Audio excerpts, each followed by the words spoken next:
Hello दोस्तों, कैसे हैं आप लोग। आशा करते हैं आप लोग अच्छे होंगे और आप लोग की पढ़ाई भी कंटिन्यू चल रही होगी। जैसा कि आप सभी लोग जानते हैं, हम लोग केमिस्ट्री में पहला चैप्टर स्टार्ट कर चुके थे और पहला चैप्टर में हम आपको लास्ट जो टॉपिक था वो बताए थे बिंदु दोष के बारे में। किसके बारे में? बिंदु दोष और रेखीय दोष के बारे में। सही है। अगर बात करें रेखीय दोष क्या थी, तो रेखीय दोष थी एक रेखा में कोई दोष पाया जाता है तो उसे क्या बोलते हैं? रेखीय दोष।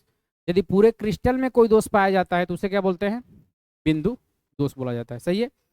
और बात करें बिंदु दोष को, तो बिंदु दोष को हम लोग कितने भागों में बांटे थे? बिंदु दोष को हम लोग 3 भागों में बांटे थे। कितने भागों में? 3 भागों में। सही है। वो सारा भाग आपको हम बता दिए थे कल के टॉपिक में। सही है। आज हम लोग का जो टॉपिक है वो है ठोसों में वैद्युत गुण। क्या है? ठोसों में वैद्युत गुण। तो चलिए स्टार्ट करते हैं क्लास। हेडिंग दीजिए ठोसों में वैद्युत गुण। चलिए, आज का जो टॉपिक है वो है ठोसों में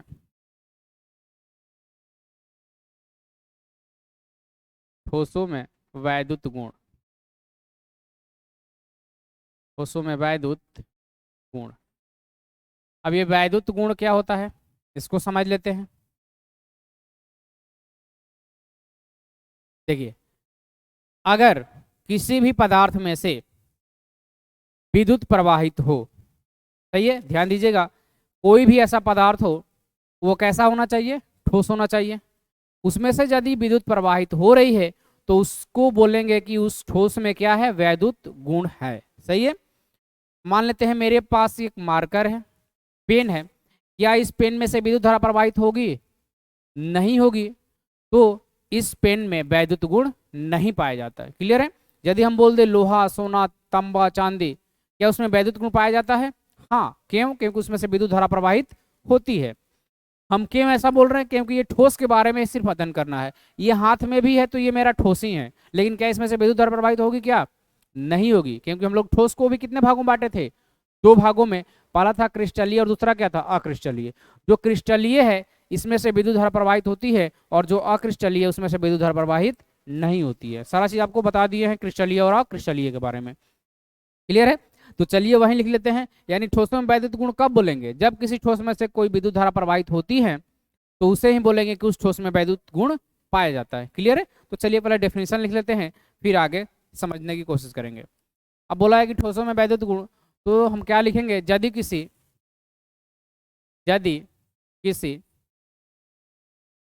यदि किसी ठोस में से ठोस में से ठोस में से विद्युत धारा विद्युत धारा प्रवाहित विद्युत धारा प्रवाहित प्रवाहित हो तो हो तो उस ठोस में उस ठोस में उस ठोस में वैद्युत गुण पाया जाता है। उस ठोस में वैद्युत गुण पाया जाता है। वैद्युत गुण क्या होता है? पाया जाता है। क्लियर है। यानी किस में वैद्युत गुण पाया जाएगा? जिस ठोस में से, जिस पदार्थ में से विद्युत धारा प्रवाहित हो रही है, तो हम बोल सकते हैं कि वो जो ठोस है, वो जो पदार्थ है, उसमें कौन सा गुण है? वैद्युत गुण है। सही है। अब देखिए, वैद्युत गुण को हम लोग चालकता के आधार पर 3 भागों में बांटे हैं। तो दूसरा हेडिंग दीजिए वैद्युत गुण चालकता के आधार पर चालकता के आधार पर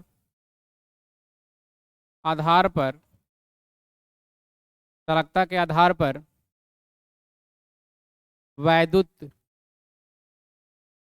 गुण वैद्युत गुण किसके आधार पर? चालकता के आधार पर। देखिए, ये बोला है चालकता के आधार पर। चालकता का मतलब होता है किसमें कितना करंट फ्लो हो रहा है, मतलब किस पदार्थ में ज्यादा करंट जा रहा है। जैसे आप जानते हैं, एक तो होता है क्या? एक होता है अर्धचालक, दूसरा होता है चालक, और एक क्या होता है? अचालक होता है। सही है। तो उसी आधार पर देखना है कि चालकता के आधार पर जो वैद्युत गुण है वो कौन कौन से हो सकते हैं। तो चालकता के आधार पर 3 प्रकार के वैद्युत गुण होते हैं। एक होता है अचालक, जिसे आप कुचालक बोल सकते हैं। दूसरा क्या होता है? अर्धचालक। और तीसरा क्या होता है? चालक होता है। सही है, तो वही लिखते हैं, चालकता के आधार पर वैद्युत गुण लिखेगा, चालकता के आधार पर, चालकता के आधार के आधार पर वैद्युत गुण को, वैद्युत गुण को 3 भागों में विभाजित किया गया है। गुण को 3 भागों में, 3 भागों में विभाजित किया गया है, विभाजित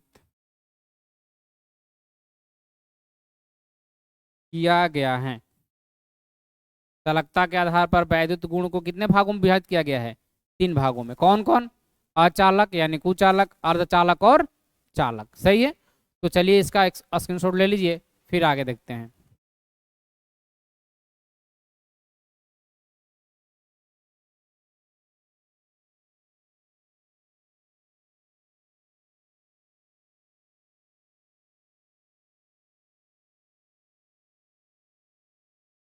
चलिए, हो गया। अब ये कौन कौन से हैं लिखिएगा, 3 भाग कौन कौन से हैं? पहला होगा कुचालक, कुचालक या अचालक। सही है, कुचालक या अचालक। दूसरा कौन हो सकता है? दूसरा होगा अर्धचालक। कौन होगा? अर्धचालक। सही है, और तीसरा क्या होगा? चालक।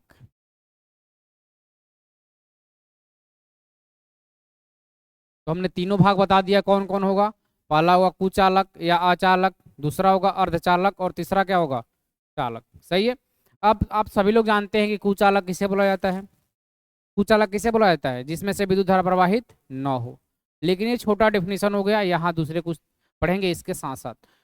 दूसरा है अर्धचालक। अर्धचालक का मतलब आप पढ़ते हैं कि जिसमें से थोड़ा सा विद्युत धारा प्रवाहित हो। सही है, उसे क्या बोलेंगे? अर्धचालक। और तीसरा क्या है? चालक, यानी चालक वो पदार्थ है जिसमें से पूरी तरह से विद्युत धारा प्रवाहित होती है। क्लियर है, तो ये सारा चीज है आप पहले से ही जानते हैं, लेकिन यहाँ डेफिनेशन कुछ और लिखेंगे, क्योंकि आप 2, 3, 4, 5, 6 क्लास में नहीं है, आप कहाँ आ गए हैं?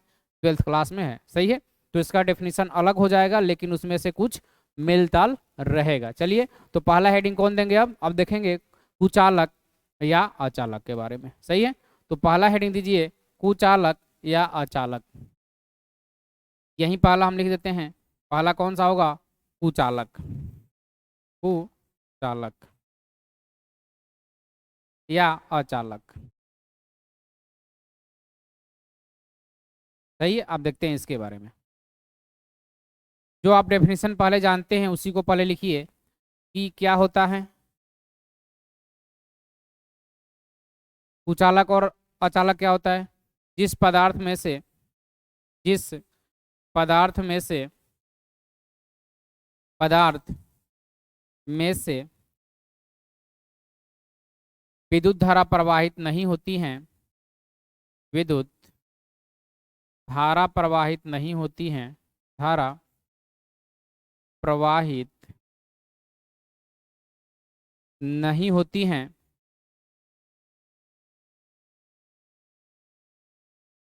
नहीं होती हैं, अचालक कहलाता है। अचालक कहलाता है। क्या कहलाता है भाई? अचालक कहलाता है। सही है, अचालक कहलाता है।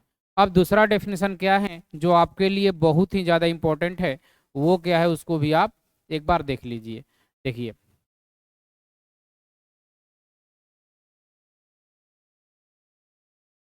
यहाँ हमने लिखा है कि कुचालक या अचालक क्या है? जिस पदार्थ में से विद्युत धारा प्रवाहित नहीं होती है उसे क्या बोलते हैं? अचालक बोला जाता है।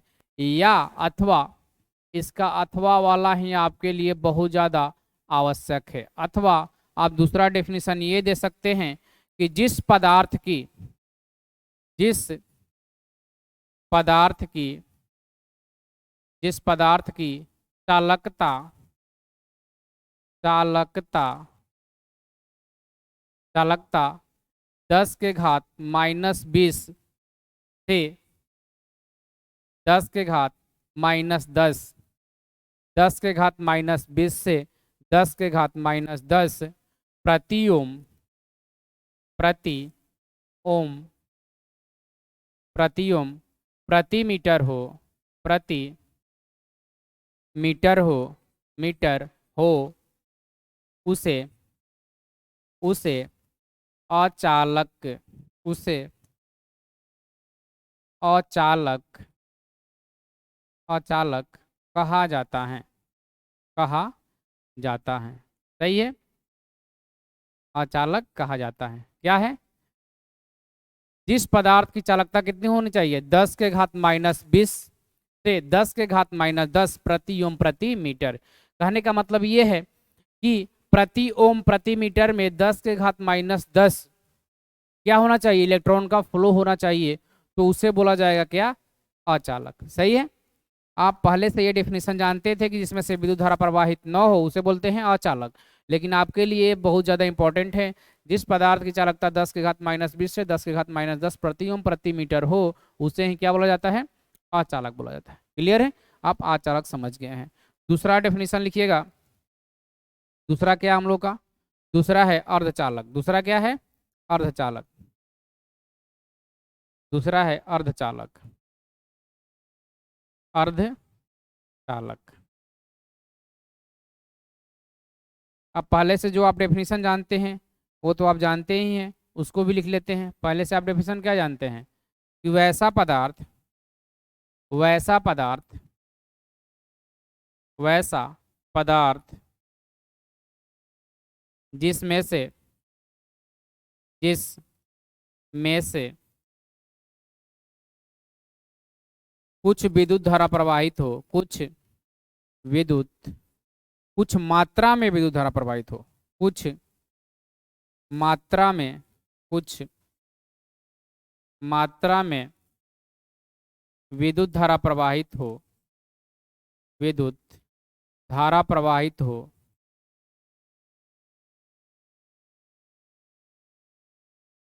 प्रवाहित हो, उसे अर्धचालक कहा जाता है, उसे अर्धचालक कहा जाता है, उसे अर्धचालक कहा जाता है। क्लियर है? कोई डिफिकल्ट लैंग्वेज का उपयोग हमने नहीं किया है, बस आपको पहले बताए हैं कि अचालक क्या होता है, जिसमें से विद्युत धारा प्रवाहित नहीं होती है। बस आपको ये चीज़ याद रखनी है कि ये था आप जब थे निम्न क्लास में, ये हो गया आप उच्च स्तरीय क्लास में गए हैं, तो इसमें आपको ये याद करना पड़ेगा कि जिस पदार्थ में से प्रति ओम प्रति मीटर कितने विद्युत धारा प्रवाहित हो, कितने करंट फ्लो हो, 10 के घात -20 से 10 के घात -10 प्रति ओम प्रति मीटर। क्लियर है? अब बताएं हैं कि अर्धचालक क्या है, जो आप जानते हैं वो भी लिख दिए हैं। तो ऐसा पदार्थ जिसमें से कुछ मात्रा में विद्युत धारा प्रवाहित होती हो उसे हम क्या बोलते हैं? अर्धचालक कहा जाता है। क्लियर है? तो इतना चीजें आप समझ चुके हैं। चलिए इसका एक बार स्क्रीनशॉट ले लीजिए और फिर देखते हैं अर्धचालक का ये वाला डेफिनेशन जो अथवा वाला है। क्लियर है? चलिए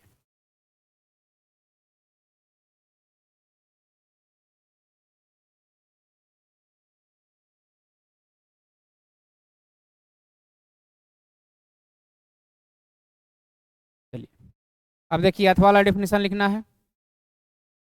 इसका अथवा वाला डेफिनेशन लिख लीजिए आप, जो आपके लिए बहुत ही ज़्यादा क्या है? इंपॉर्टेंट है।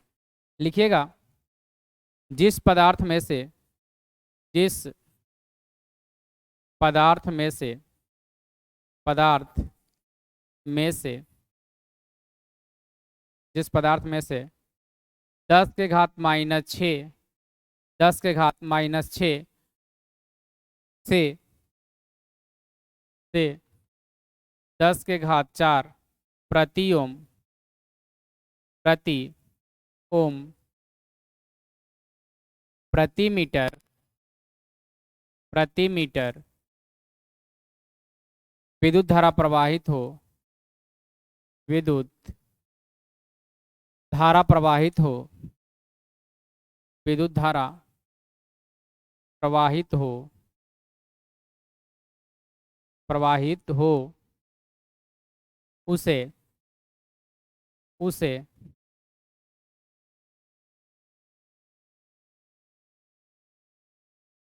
अर्धचालक कहा जाता है। उसे क्या कहा जाता है दोस्त? अर्धचालक कहा जाता है। अर्धचालक कहा जाता है। सही है, उसे हम लोग क्या बोलते हैं? अर्धचालक। क्लियर है? पहले वाले में क्या था? पहले वाले में था अचालक क्या होता है? जिसमें से 10 के घात -20 से 10 के घात -10 ओम प्रति मीटर प्रति ओम प्रति मीटर विद्युत धारा प्रवाहित हो तो उसे क्या बोलते हैं? अचालक। और जिसमें से 10 के घात -6 से 10 के घात 4 प्रति ओम प्रति मीटर विद्युत धारा प्रवाहित होता है उसे हम लोग बोलते हैं क्या? अर्धचालक बोला जाता है। क्लियर इतना? चलिए, अगला जो था हम लोग का तीसरा क्या था? तीसरा जो है वो क्या था हम लोग का? तीसरा था चालक। चलिए, तो तीसरा देखते हैं चालक के बारे में। क्लियर है? तो हेडिंग दीजिएगा अगला, चालक।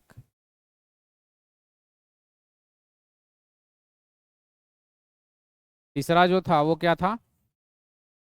चालक। अब चालक पदार्थ किसे बोला जाता है?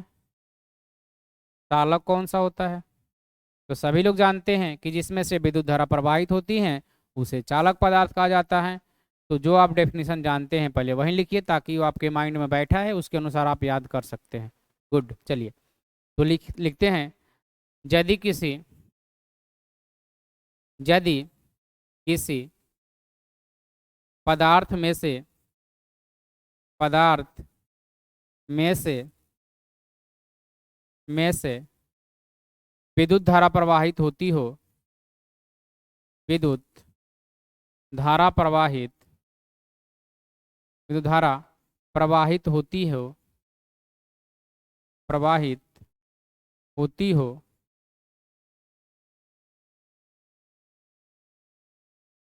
तो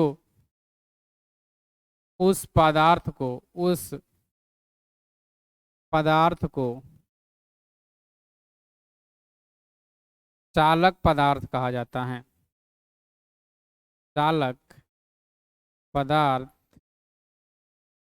कहा जाता है। चालक पदार्थ कहा जाता है। सही है? जिसमें से विद्युत धारा प्रवाहित होती है उस पदार्थ को क्या बोला जाता है? चालक पदार्थ कहा जाता है। क्लियर है? चलिए, अगला, इसको पहले आप एक बार स्क्रीनशॉट ले लीजिए, फिर इसका अथवा वाला जो दूसरा डेफिनेशन है जो आपके लिए बहुत ही ज़्यादा इंपॉर्टेंट है उसको देखेंगे। सही है?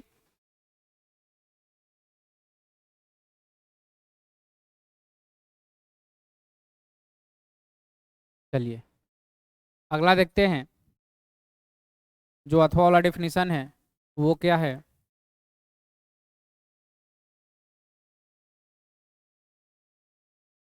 ये लिखिएगा, जिस पदार्थ में से जिस पदार्थ में से पदार्थ में, या ऐसे लिख सकते हैं जिस पदार्थ की चालकता, सिंपल लिख सकते हैं आप, जिस पदार्थ की चालकता जिस पदार्थ की चालकता चालकता 10 के घात 4 से 10 के घात 7 प्रति ओम प्रति ओम प्रति मीटर हो, प्रति मीटर हो, प्रति ओम प्रति मीटर हो तो उस पदार्थ को तो उस पदार्थ को चालक पदार्थ कहा जाता है। चालक पदार्थ कहा जाता है।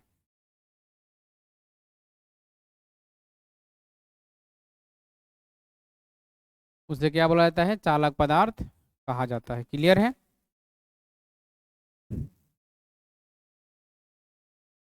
आगे एक और बातें लिख लीजिएगा नोट में। नोट नंबर 1 में लिखिएगा, सबसे अच्छा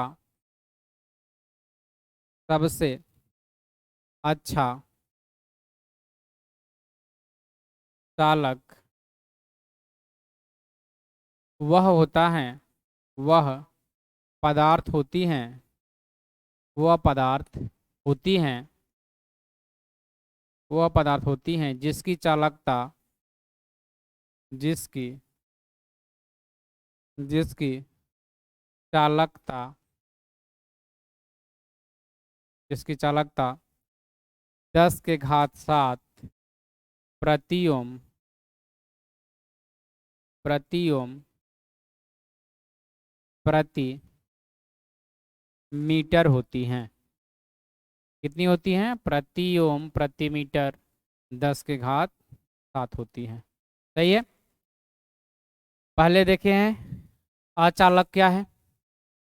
वह पदार्थ जिसमें से विद्युत धारा प्रवाहित न हो, अथवा वह पदार्थ जिसमें से 10 के घात -20 से 10 के घात-10 प्रति ओम प्रति मीटर क्या होना चाहिए? विद्युत धारा प्रवाहित होना चाहिए। दूसरा हम लोग देखे थे अर्धचालक क्या है। तो अर्धचालक आप पहले से जानते हैं, जिसमें से थोड़ी सी विद्युत धारा की मात्रा प्रवाहित होती है, उसे बोलते हैं अर्धचालक। या अथवा में 10 के घात-6 से 10 के घात 4 प्रति ओम प्रति मीटर विद्युत धारा प्रवाहित होती है, उसे बोलते हैं अर्धचालक। तीसरा देखे हैं चालक। जिस पदार्थ में से विद्युत धारा प्रवाहित होती है उसे बोलते हैं चालक पदार्थ। अब अथवा में क्या लिखे हम लोग? जिस पदार्थ में से 10 के घात 4 से 10 के घात 7 प्रति ओम प्रति मीटर विद्युत धारा प्रवाहित होती है, उसे बोलते हैं चालक पदार्थ। अब सबसे अच्छा चालक क्या होता है? सबसे अच्छा चालक वो होता है जिसकी चालकता होती है 10 के घात 7 प्रति ओम प्रति मीटर होती है। क्लियर है?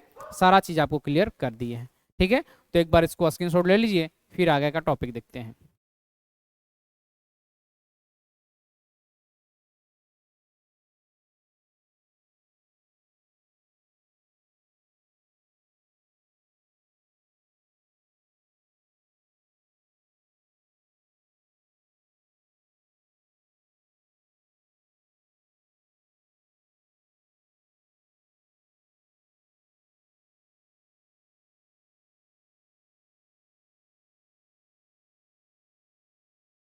चलिए देखिए, अभी जो देखे हैं हम ये तीनों, ये किसके आधार पर देखे हैं? चालकता के आधार पर देखे हैं। किसके आधार पर देखे हैं? चालकता के आधार पर। कितने भागों में? 3 भागों में, चालक, अर्धचालक और कुचालक। अब देखेंगे बैंड सिद्धांत के आधार पर इसे कितने भागों में बांटा गया है। तो ध्यान दीजिए, बैंड सिद्धांत जो है उसके आधार पर भी इसको 3 भागों में बांटा गया है, चालक, अर्धचालक और कुचालक। लेकिन उसका डेफिनेशन थोड़ा डिफरेंट डिफरेंट हो जाएगा इससे। चलिए उसको भी देख लेते हैं। क्लियर है? तो अगला इसका वर्गीकरण करेंगे हम बैंड सिद्धांत के आधार पर, बैंड सिद्धांत के आधार पर चालकता के गुण। बैंड सिद्धांत के आधार पर, बैंड सिद्धांत के आधार पर, सिद्धांत के आधार पर, आधार पर वर्गीकरण, पर वर्गीकरण।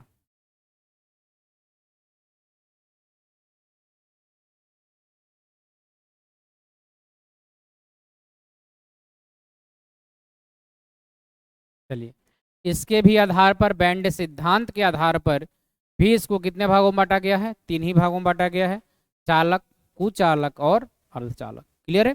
तो चलिए इसको भी लिख लेते हैं कि बैंड सिद्धांत पे के आधार पर। अब बैंड सिद्धांत है क्या, पहले ये जान लीजिए, लिख लीजिए पहले। जब, लिखिएगा, जब किसी क्रिस्टल में, जब किसी क्रिस्टल में, जब किसी क्रिस्टल में, क्रिस्टल में, जब किसी क्रिस्टल में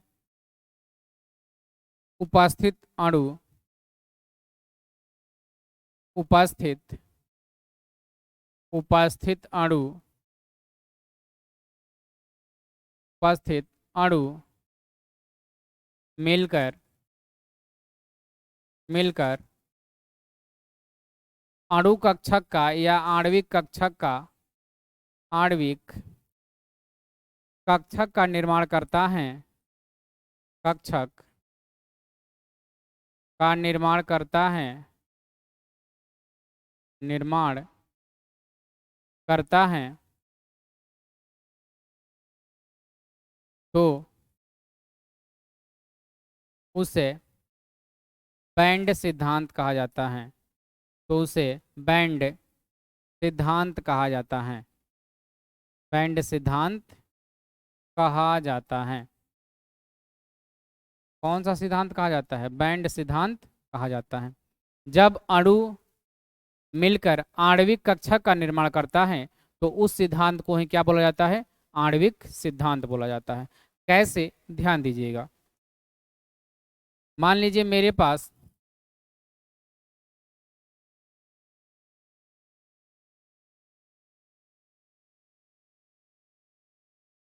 ये दो कोई ठोस है, सही है। ये वाला जो ठोस है इसमें कण यहाँ उपस्थित है।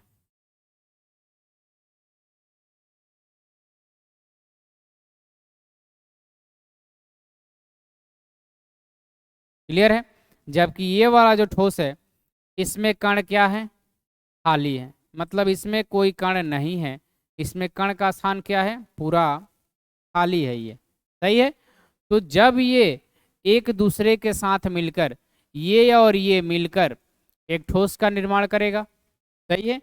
जब यही मिलकर एक ठोस का निर्माण कर देता है तो उसके आधार पर हम लोग कितने भागों में बांट दिए हैं ठोस को? 3 भागों में। और इसे ही बोला जाता है, सिद्धांत को बैंड सिद्धांत बोला जाता है। क्लियर है। तो चलिए, हमने लिखा है 3 भागों में बांटा गया है, और भाग कौन कौन से है पहले उसको देख लेते हैं, फिर बैंड सिद्धांत के आधार पर उसको पढ़ने की कोशिश करेंगे। पहला कौन सा होगा? पहला होगा अचालक। अचालक। अब देखिए यहीं पर देख लेते हैं कि अचालक होते क्या हैं बैंड सिद्धांत के आधार पर। अचालक क्या होते हैं? तो ध्यान दीजिएगा, यदि हम यहाँ कोई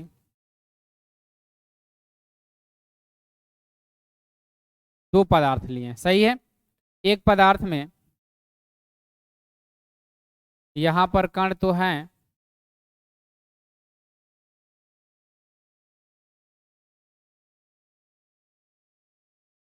जबकि दूसरे पदार्थ में कोई कण नहीं है, और इनके बीच की दूरी जो है वो क्या है? अधिक है। जो दूरी है वो कितनी है? अधिक है। अब आप खुद समझ सकते हैं कि यदि हम इसमें करंट दें तो क्या इस वाले, इसे हम ए मान लेते हैं, इसे हम क्या मान लेते हैं? बी मान लेते हैं। तो आप खुद ध्यान दीजिएगा, यदि हम इसमें विद्युत धारा देंगे तो क्या इसमें विद्युत धारा आएगी? क्या नहीं आ सकती है। क्यों नहीं आ सकती है? क्योंकि ये वाला कण इस पदार्थ में नहीं आ पाएगा, और ना ही इस पदार्थ में से कोई कण इस पदार्थ में जाएगा, क्योंकि ऑलरेडी ये क्या है? खाली है। तो ये क्या है? ये जो है ये क्या है? रिक्त है। तो इसमें कोई आवेश आ ही नहीं पाएगा। तो यदि आवेश आ ही नहीं पाएगा तो विद्युत का प्रवाह होगा ही नहीं, सही है। तो इसी आधार पर बांटा गया है किसको? बैंड सिद्धांत बोला जाता है। इसे बांटा गया है चालकता। क्लियर है। तो इसे बोलते हैं क्या? इसे बोलते हैं अचालक। कब? जब पहला रिक्त हो और दूसरा क्या हो? आवेशित हो। पहला रिक्त हो और दूसरा क्या हो? आवेशित हो। ये अभी क्या है? ये है आवेशित। ये क्या है? ये आवेशित है। जबकि दूसरा वाला क्या है? दूसरा वाला रिक्त है। क्लियर है। और इसके बीच की दूरी क्या है? अधिक है। तो इसमें से कोई कण प्रवाहित नहीं होगा, इसीलिए इसे बोला जाता है क्या? अचालक बोला जाता है। क्लियर है। तो यही डेफिनेशन आप लिख लीजिए, या ऐसे भी समझ सकते हैं, कोई दिक्कत नहीं है। आप डेफिनेशन लिख लीजिए, अन्यथा आप भूल जाइएगा। लिख लीजिए डेफिनेशन। जब जब दोनों जब दोनों क्रिस्टल में से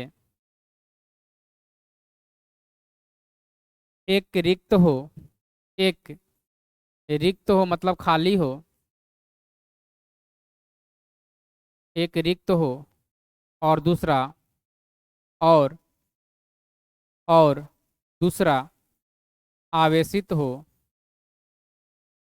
आवेशित आवेशित हो, तथा इन दोनों के बीच तथा इन दोनों के बीच इन दोनों के बीच रिक्त स्थान रिक्त स्थान बहुत ज़्यादा हो, रिक्त स्थान ज़्यादा हो तो इस प्रकार के पदार्थ को, तो इस प्रकार के मिश्रित पदार्थ को मिश्रित पदार्थ को क्या बोला जाता है? अचालक कहा जाता है। अचालक कहा जाता है।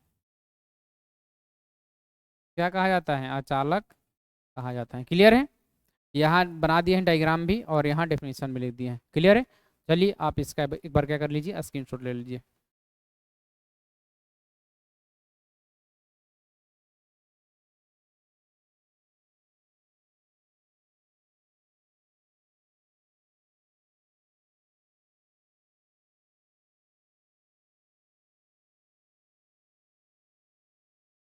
अगला देखते हैं किसके बारे में? चालक के बारे में। किसके बारे में देखेंगे अगला? चालक के बारे में। बेंड सिद्धांत के आधार पर चालक को कैसे विभाजित किया गया है, देखिए।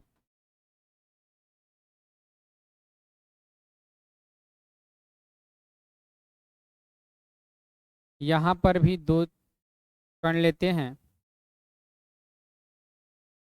अब इसमें होता क्या है, ध्यान दीजिएगा।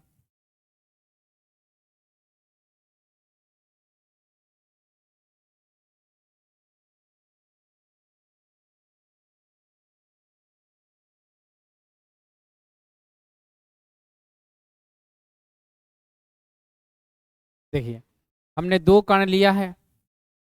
अब इस दोनों कण में आप ध्यान देंगे तो एक ए इसको मान लेते हैं। इसको क्या मान लेते हैं? ए। और इसको क्या मानते हैं? बी।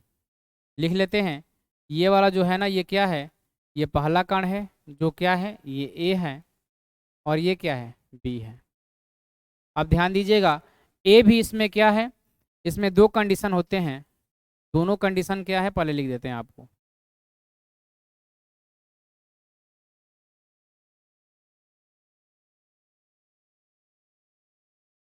देखिए, या अलग से ही बना लेते हैं। ध्यान दीजिए, यहाँ देखिए।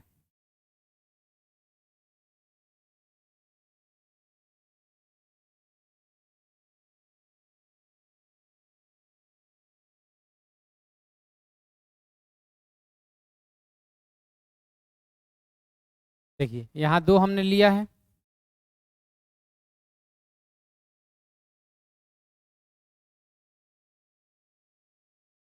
चलिए इसको खाली रह देते हैं। अब देखिए, हमने दो लिया है, यहाँ पर भी ए और बी, और यहाँ पर भी ए और बी। ये भी ए है और ये भी क्या है? बी है। सही है। अब देखिए, ये वाला दोनों भरा हुआ है। ये दोनों जो है वो कैसा है? ये भरा हुआ है। हमने यहाँ कलर फिल किया, इस मतलब ये आवेशित है। ये कैसा है? आवेशित है। और ये भी कैसा है? ये भी आवेशित है। यदि दोनों आवेशित हैं, सही है, यदि दोनों आवेशित हैं तो आपको पता है कि दोनों यदि आवेशित हैं तो इसमें से विद्युत धारा प्रवाहित होगी, और इनके बीच जो रिक्त स्थान है वो क्या होता है? कम होता है। इसके बीच रिक्त स्थान क्या होता है? कम होता है। या दूसरा कंडीशन ये बनता है, ध्यान दीजिएगा। दूसरा कंडीशन आप ये बोल सकते हैं कि ये जो है कण, ये जो कण है और ये जो कण है, ये एक दूसरे पर क्या हो जाते हैं? ओवरलैपिंग हो जाते हैं। क्या हो जाते हैं? ओवरलैपिंग हो जाते हैं। एक तो भरा रहता है, ये वाला जो फिल किए हैं, ये जो अभी स्लाइड हो रहा है, ये क्या है? ये भरा हुआ है। जबकि नीचे वाला बी वाला क्या है? खाली है। तो होता क्या है? ये एक दूसरे पर ओवरलैपिंग कर जाते हैं। क्या कर जाते हैं? ओवरलैपिंग कर जाते हैं। तो आप खुद समझ लीजिए कि यदि एक दूसरे पर ओवरलैपिंग कर गए तो इसका कण तो इसमें आ गया, ये वाला जो था इसका कण अब इसमें आ गया ना, इसका कण अब इसमें आ गया। तो इसका कण जब इसमें आ गया तो ऑटोमेटिक इसमें से क्या हो जाएगी? विद्युत धारा प्रवाहित होने लगेगी। सही है ना? अब मानिए इसमें कोई रिक्त स्थान है, उस रिक्त स्थान पर इसका कण आ गया तो इसका भी जो रिक्त स्थान है वो इसमें चला जाएगा। तो इस प्रकार से लेन देन होने लगा, और लेन देन होने लगा तो क्या हो जाता है? विद्युत धारा प्रवाहित होने लगती है। तो ये बैंड सिद्धांत के आधार पर क्या है? एक तो आवेशित होता है, एक क्या होता है? ये वाला जो है आवेशित है, और दूसरा क्या होता है? इसमें रिक्त होता है। इसमें क्या होता है? रिक्त होता है। और दोनों के बीच कम स्थान होते हैं या दोनों एक दूसरे पर क्या हो जाते हैं, ओवरलैपिंग कर जाते हैं, तो उसे क्या बोला जाता है, चालक पदार्थ बोला जाता है। क्लियर है? चलिए, तो आप ये जान गए हैं। अगला इसी पे देख लेते हैं हम लोग। डेफिनेशन लिखने की आवश्यकता नहीं है, बस समझ लीजिए। डेफिनेशन लिखिएगा कुछ फायदा ही नहीं है, बस आप बना लीजिए इस पे। दूसरा आप क्या लेंगे, दूसरा था अर्धचालक। क्या था? अर्धचालक। अर्धचालक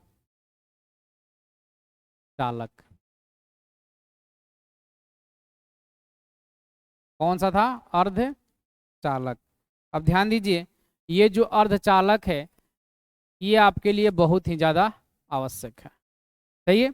ये जो अर्धचालक है ये बहुत ही ज़्यादा आवश्यक है आप लोगों के लिए, क्योंकि इस अर्धचालक को हमने दो भागों में बांटा गया है। अर्धचालक को हमने कितने भागों में बांटा है? अर्ध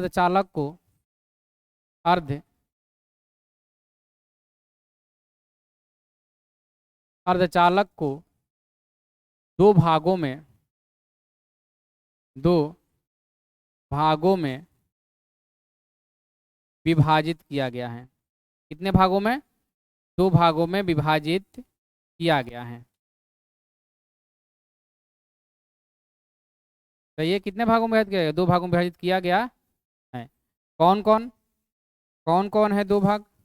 तो इसका पहला जो भाग है वो है एन टाइप, एन प्रकार के अर्धचालक, एन प्रकार के अर्धचालक,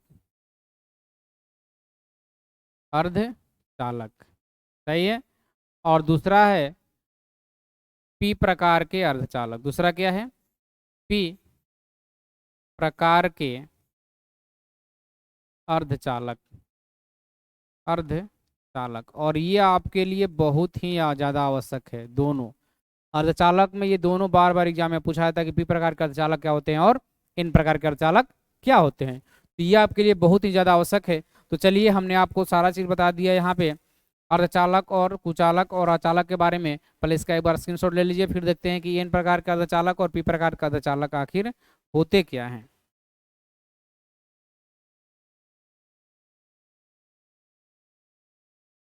आवाज़ नहीं जा रही है? एक मिनट वेट कीजिए, बैटरी चेंज कर लेते हैं थोड़ा।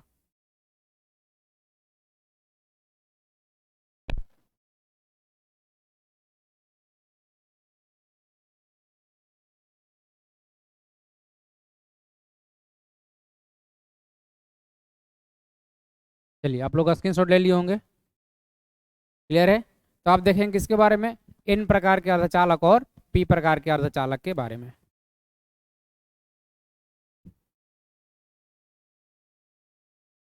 चलिए, तो अगला हेडिंग दीजिएगा, इन प्रकार के अर्धचालक। इन प्रकार के अर्धचालक, पहला कौन सा है? इन प्रकार के अर्धचालक। इन प्रकार के अर्धचालक, अर्धचालक। कोई भी चीज पढ़िए तो उसके शब्द से स्पष्ट हो जाता है कि ये आपके बारे में बोलना क्या चाह रहा है। सही है? देखिए, यहाँ बोला है एन प्रकार के अर्धचालक, तो एन का मतलब क्या है सबसे पहले ये जान लीजिए। एन का मतलब है नेगेटिव चार्ज। एन का मतलब क्या है? ऋणात्मक चार्ज होना चाहिए। जो भी चालक अर्धचालक है उसमें क्या होना चाहिए? ऋणात्मक आवेश होना चाहिए, उसे ही बोला जाता है एन प्रकार के अर्धचालक। क्योंकि नेगेटिव का पहला ही अक्षर क्या होता है? एन। तो नेगेटिव लिखने से अच्छा है उसका शॉर्ट नेम ले लिया गया है, क्या? एन। क्लियर है? उसी प्रकार से दूसरा हम लोग का था पी प्रकार के अर्धचालक। पी प्रकार का अर्धचालक का मतलब होता है जिसपे पॉजिटिव चार्ज हो। कौन सा चार्ज हो? Positive charge. और पॉजिटिव में पहला ही अक्षर क्या है? पी, इसीलिए उसमें से पहला अक्षर ले लिया गया है क्या? पी। सही है? तो इन प्रकार के अर्धचालक क्या होता है? जिसमें क्या हो? ऋणात्मक आवेश हो। सही है? यानी जो भी चीजें बन रही हैं अर्धचालक, जैसे दो तीन चीजें पदार्थ मिलाकर बनाएंगे ना अर्धचालक, तो दो तीन पदार्थ मिलाकर बन रहा है, तो उसमें से यदि उस पदार्थ पर नेगेटिव चार्ज आ जाता है तो उसे ही बोला जाता है इन प्रकार के अर्धचालक। क्लियर है? तो चलिए पहले छोटा डेफिनेशन लिख लेते हैं, फिर समझने की कोशिश करेंगे। लिखिएगा, जब किसी अर्धचालक में जब किसी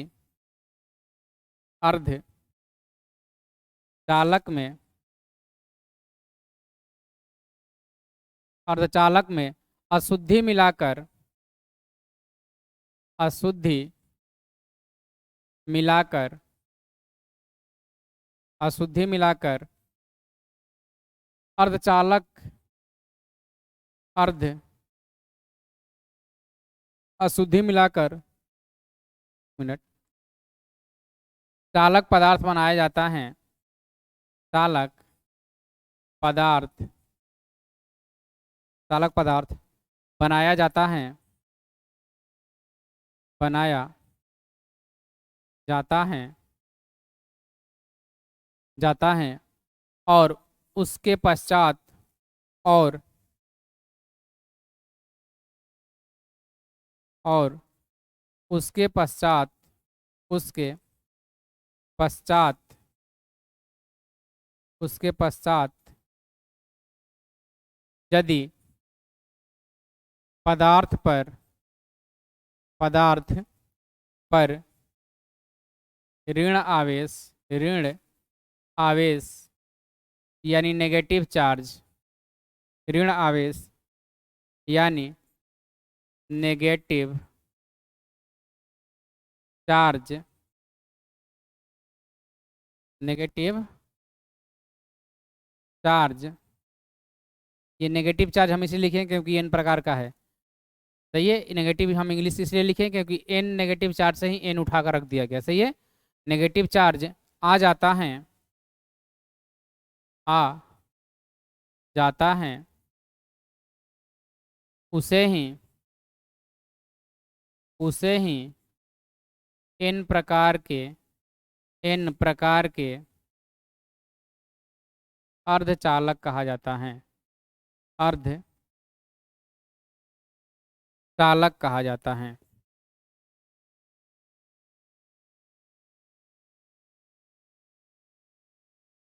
सही है, उसे क्या बोला जाता है, एन प्रकार के अर्धचालक कहा जाता है। अब देखिए हम ले रहे हैं एक अर्धचालक सिलिकॉन, क्या ले रहे हैं, सिलिकॉन। अब आपको पता है कि सिलिकॉन का परमाणु क्रमांक कितना होता है, 14। कितना होता है दोस्त, सिलिकॉन का परमाणु क्रमांक होता है 14। यदि हम 14 का इलेक्ट्रॉनिक विन्यास निकालें तो आप खुद जानते हैं इसका इलेक्ट्रॉनिक विन्यास होगा 2, 8 और 4। कितना होगा दोस्त, 2, 8 और 4। अब आपको ये भी बताएं कि कोई भी पदार्थ है तो वो चाहता है कि मेरे बाहर वाला कक्षा में कितने इलेक्ट्रॉन हो जाए, 8 इलेक्ट्रॉन हो जाए, तो हम क्या बन जाएंगे, अस्थाई बन जाएंगे। तो आप खुद यहाँ देखिए इसके बाहर वाले कक्षा में कितने इलेक्ट्रॉन हैं, बाहर वाले कक्षा कौन होगा, ये पहला कक्षा, ये दूसरा और ये तीसरा कक्षा। तो बाहर वाले कक्षा में इसमें कितने इलेक्ट्रॉन है, 4 इलेक्ट्रॉन है। इसको अभी भी 4 इलेक्ट्रॉन की आवश्यकता है, तभी इसका अस्थायित्व पूरा हो सकता है। तो इसी प्रकार से हम देखिए यहाँ सिलिकॉन बना रहे हैं, इसको कितनी इलेक्ट्रॉन की आवश्यकता है, इसको 4 इलेक्ट्रॉन की आवश्यकता है। क्लियर है, तो सिलिकॉन का हम बना दिए। उसी प्रकार से हम ले रहे हैं यहाँ, यहाँ भी सिलिकॉन ले रहे हैं, तो इसको भी कितने इलेक्ट्रॉन की आवश्यकता है, 4। यहाँ भी सिलिकॉन ले रहे हैं, इसको भी 4 इलेक्ट्रॉन की, यहाँ भी सिलिकॉन ले रहे हैं, इसको भी 4। इसी प्रकार से हम सिलिकॉन की एक श्रृंखला ले लेते हैं। किसकी श्रृंखला लेते हैं, सिलिकॉन की एक श्रृंखला ले लेते हैं। क्लियर है। अब आपको यह भी पता है कि इसको 4 इलेक्ट्रॉन चाहिए, तो इसे हम लुईस प्रतीक से दिखाते हैं। लुईस प्रतीक का मतलब होता है जिसके जितने इसके बाह्यतम कक्षा में इलेक्ट्रॉन है उसको क्या कर दीजिए, आप उस इलेक्ट्रॉन को इसके डॉट या क्रॉस के रूप में रूपांतरित कर दीजिए, उसे ही बोला जाता है क्या, लुईस प्रतीक। क्लियर है, तो हम सबका लुईस प्रतीक लिख देते हैं। ये आपको बनाने की आवश्यकता पड़ेगी क्योंकि एग्जाम में इसी प्रकार से आपको बनाना पड़ेगा, तो समय लग सकता है लेकिन आप भागिएगा मत इसको छोड़ के बनाने के डर से, सही है। ये आपको बनाना ही पड़ेगा। क्लियर है, चलिए अब आपको पता है कि ये सब 4-4 इलेक्ट्रॉन लेने की कोशिश करेंगे, तो चलिए हम इसका अष्टक पूरा करते हैं। अब देखिए ये जो है यहाँ से एक ले लेगा, सहसंयोजी बंध बना लेगा, यहाँ से एक सहसंयोजी बंध बना लेगा, यहाँ से ये सहसंयोजी बंध बना लेगा, और यहाँ से ये सहसंयोजी बंध बना लेगा। इसी प्रकार से ये सब है, सब आगे पीछे क्या कर लेंगे, अपना सहसंयोजी बंध बनाकर अष्टक पूरा कर लेंगे। लेकिन होता क्या है, आप देखिए इसमें बोला है कि अशुद्धि मिलाया जाता है। क्या मिलाया जाता है, अशुद्धि मिलाया जाता है। यानी हम एक सिलिकॉन कर हटा के यहाँ से कोई सिलिकॉन हटा देते हैं। जैसे हम सिलिकॉन बनाए हैं ना दोस्त, देखिए हमने सिलिकॉन बनाया है कितना, यहाँ सिलिकॉन बना दिया इस प्रकार से, ऐसे सिलिकॉन बनाया है। ये सभी टीचर आपको नहीं समझा पाएंगे और नहीं सब ये पढ़ाते हैं, छोड़ देते हैं। समझना है तो समझिए, नहीं तो छोड़ देते हैं। लेकिन यदि आप हमसे जुड़े हैं तो कुछ उम्मीद लेकर जुड़े हैं, तो कुछ अच्छा और नया सीख कर जाइए। देखिए, ये सब पहले का डायग्राम था। अब इसमें क्या होता है, इसमें अर्ध बोले हैं कि अशुद्धि मिलाया जाता है, तो अशुद्धि क्या मिलाया जाता है, ध्यान दीजिएगा। ये जो है, ये किस वर्ग का तत्व है, सिलिकॉन किस वर्ग का है, ये है 14वें वर्ग का। कौन सा वर्ग, 14वें वर्ग का तत्व है। कौन सा वर्ग का है, 14वें वर्ग का तत्व है, सही है। सिलिकॉन किस वर्ग का है, 14वें वर्ग का तत्व है। अब होता क्या है, इस 14वें वर्ग के तत्व में हम इससे अधिक संयोजकता वाला है कोई तत्व ले लेते हैं। जैसे इस 14 वाला है तो हम 15 वाला ले लेंगे। 15 की संयोजकता कितनी हो जाएगी, 5 हो जाएगी। कितनी हो जाएगी, 15 वाले की संयोजकता क्या हो जाएगी, 5 हो जाएगी, सही है। तो यहाँ हम कोई 15 वर्ग वाले ले लेते हैं। जैसे सिलिकॉन के बाद क्या आएगा, सिलिकॉन के बाद क्या आएगा, फास्फोरस। फास्फोरस के बाद सल्फर, फिर क्या आता है, सही है, सिलिकॉन, फास्फोरस, सल्फर, इस प्रकार से आते हैं ना। तो यहाँ आप कोई भी 15वें वर्ग वाला एक तत्व रख लीजिए, तो उसकी संयोजकता क्या हो जाएगी, उसकी संयोजकता 5 हो जाएगी। तो देखिए यहाँ मान लेते हैं, ध्यान दीजिएगा, यहाँ ये सब क्या होंगे, 4 4 तो होंगे बाह्यतम कक्षा में, सही है। इसके बाहर वाले कक्षा में 4 4 इलेक्ट्रॉन है।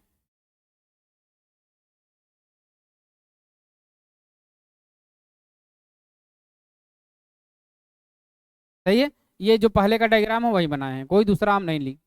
अब देखिए यहाँ क्या होता है, यहाँ इसको तो 4 चाहिए, इसको 4 इलेक्ट्रॉन चाहिए ना दोस्त, तभी तो उसका अस्थायित्व तो पूरा हो जाएगा। ये तो बंध बना लेगा यहाँ से, ये इसके साथ बंध बना लिया, ये इसके साथ बंध बना लिया। लेकिन होता क्या है, यहाँ जो है, यहाँ कोई भी तत्व आ जाएंगे जिसकी संयोजकता कितनी हो जाएगी, 5 हो जाएगी। यानी यहाँ जो तत्व आएगा, मान लीजिए आप नियॉन ले लीजिए, कौन सा ले लीजिए, 15वें वर्ग का सिलिकॉन फास्फोरस ले लीजिए। क्या लेते हैं, फास्फोरस, यहाँ क्या लेते हैं, फास्फोरस, क्या लेते हैं, फास्फोरस। इसका फास्फोरस का परमाणु क्रमांक 15, कितना होता है, 15। अब यहाँ इसके बाह्यतम कक्षा में कितने इलेक्ट्रॉन हो जाए, 5, तो 1 2 3 4 और 5। अब देखिए होता क्या है,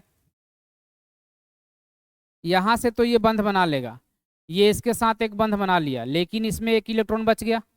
इसमें क्या हो गया, एक इलेक्ट्रॉन बच गया है। तो ये वाला जो इलेक्ट्रॉन बच गया है, ये क्या करता है, इस पे नेगेटिव चार्ज लगा देता है। कौन सा चार्ज लगा देता है, नेगेटिव चार्ज लगा देता है, क्योंकि इसमें एक अधिक हो गया इलेक्ट्रॉन। क्या हो गए, इसमें एक अधिक इलेक्ट्रॉन हो गया। तो जब आपके पास अधिक इलेक्ट्रॉन होता है तो वो किस में चला जाता है, नेगेटिव में, यानी आप कहीं से लिए हैं, सही है। तो यदि आपके पास अधिक इलेक्ट्रॉन हो गया तो आप लिए हैं, और लिए हैं तो कौन सा चार्ज लगता है, नेगेटिव चार्ज। इसीलिए इस प्रकार के अर्धचालक को बोला जाता है कौन सा, इन प्रकार के अर्धचालक, सही है।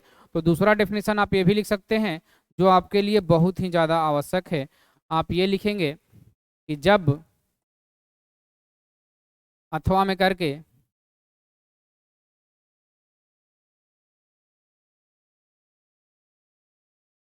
जब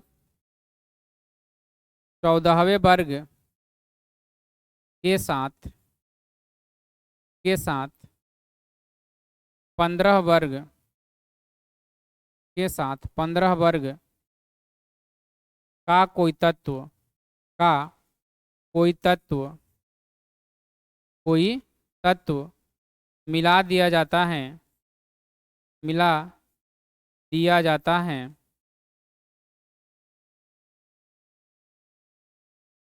मिला दिया जाता है, तो तो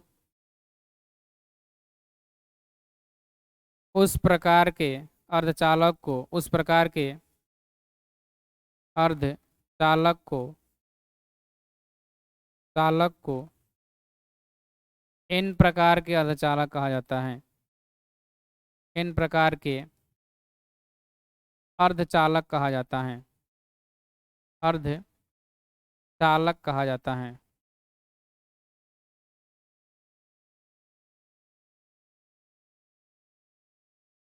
सही है, उसे क्या बोला जाता है, इन प्रकार के अर्धचालक कहा जाता है। क्लियर है, तो इसका आप एक बार स्क्रीनशॉट ले लीजिए, फिर देखते हैं पी प्रकार के अर्धचालक के बारे में।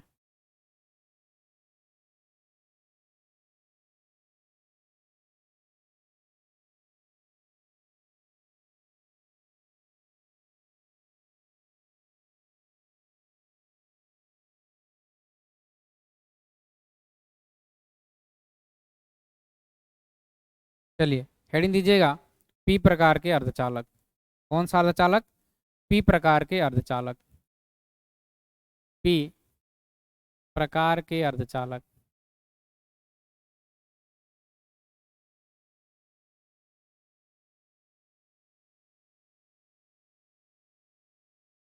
सही है, पी प्रकार के अर्धचालक। अब देखिए इसमें क्या होगा, इसमें क्या होगा, इसमें भी वही सेम कंडीशन होगा। जब उसमें ले रहे थे 14 वाले वर्ग के साथ कौन सा वर्ग मिला रहे थे? 15 वाले वर्ग, तो ऋणात्मक चार्ज आता था। इसमें क्या करेंगे, 14 वाले वर्ग के साथ 13 वाले वर्ग का कोई तत्व ले लेंगे और उसको मिला देंगे, तो वो क्या हो जाएंगे? पी प्रकार के अर्धचालक हो जाएंगे। तो लिख लीजिए, जब किसी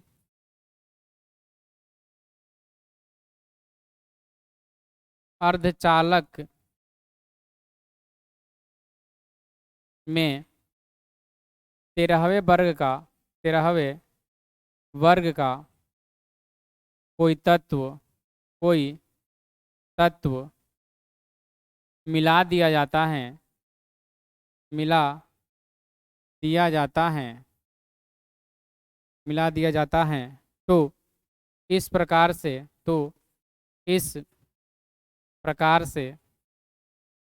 उस पदार्थ पर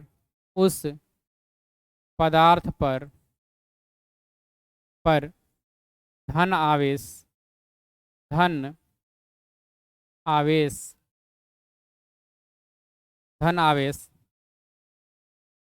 यानी धन आवेश मतलब पॉजिटिव चार्ज, पॉजिटिव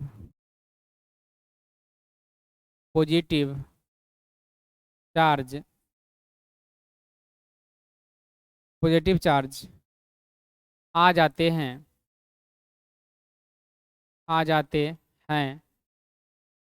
तो उस प्रकार के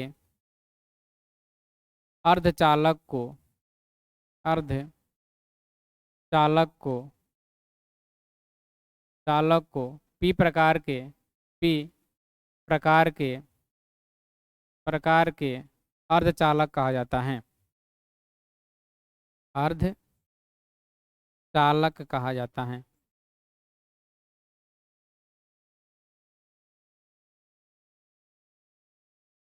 सही है। चलिए इसका भी एग्जांपल देख लेते हैं। मान लीजिए हमने फिर से ले लिया सिलिकॉन का, इस प्रकार से जोड़ा, सब सिलिकॉन का ले लिया, या आप कोई भी ले सकते हैं, जर्मेनियम भी ले सकते हैं, कोई दिक्कत नहीं है। सही है। अब देखिए सब में 4-4 इलेक्ट्रॉन होंगे, आपको पता है सबके बाह्यतम वाले में कितने इलेक्ट्रॉन होंगे? 4-4 होंगे। और ये चाहेगा कि मेरा 4 इलेक्ट्रॉन और कहीं से आ जाए, तभी तो इसका अष्टक पूरा होगा। लेकिन होता क्या है, ध्यान दीजिएगा, मान लीजिए हमने यहाँ इसका बंध बना दिया, तो ये सब बंध बना लेंगे, ये सब तो बंध बना के इस आकृति में कर लिए, लेकिन इसमें अशुद्धि मिलाना है हमको। तो अशुद्धि मिलाना है तो देखिए दूसरा बनाते हैं डायग्राम। यहाँ सिलिकॉन है, यहाँ सिलिकॉन है, यहाँ सिलिकॉन, आप कितने भी ले सकते हैं, बस हम छोटा ले रहे हैं सिंपल करने के लिए। सही है। चलिए अब आपको पता है कि सब में 4-4 इलेक्ट्रॉन होंगे। सब में कितने इलेक्ट्रॉन होंगे? बाह्यतम वाले में 4-4 इलेक्ट्रॉन होंगे।